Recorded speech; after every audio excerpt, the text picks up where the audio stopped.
Hi friends, இன்றைக்கி நம்ம ஈஸியாக ஈவினிங் ஸ்நாக்ஸு ராகி சேமியா வச்சு எப்படி செய்யலாம் தான் பார்க்க போகிறோம். கொஞ்சமாக தண்ணி எடுத்துக்கோங்க. அதில் நம்ம கொஞ்சம் கல் உப்பு கலந்துக்கலாம்.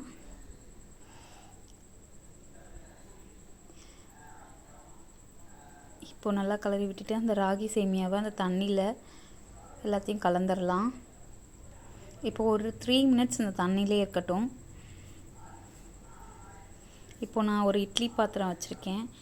அதை நான் சிம்மில் தண்ணி ஃபில் பண்ணி வச்சுட்டு இந்த மாதிரி ஃபில்ட்ரு போட்டு எடுத்துடலாம். அப்போ தண்ணி நல்லா இருந்துடும்.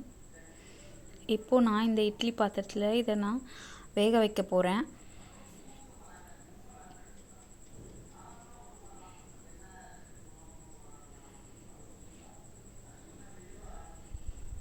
இப்போ நான் வேக வைக்க போகிறேன். இதை க்ளோஸ் பண்ணி ஒரு 5 மினிட்ஸ் வேக வச்சா போதுங்க.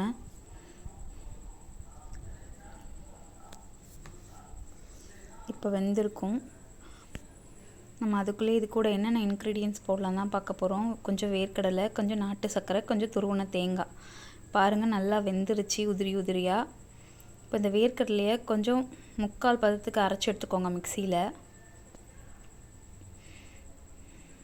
இப்போது நம்ம எல்லாத்தையும் மிக்ஸ் பண்ண போகிறோம். நம்ம வேக வச்ச இந்த ராகி சேமியா நல்லா போட்டுக்கோங்க தேவையான அளவு.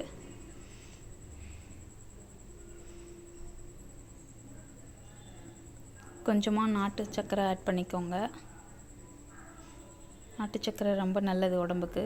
கொஞ்சம் துருவன தேங்காய். நான் அந்த வேர்க்கடலையை அரைச்சி வச்சிருந்த கொஞ்சம் ஆட் பண்ணிக்கிறேன். இது நல்லா டேஸ்ட் எடுத்து கொடுக்கும்.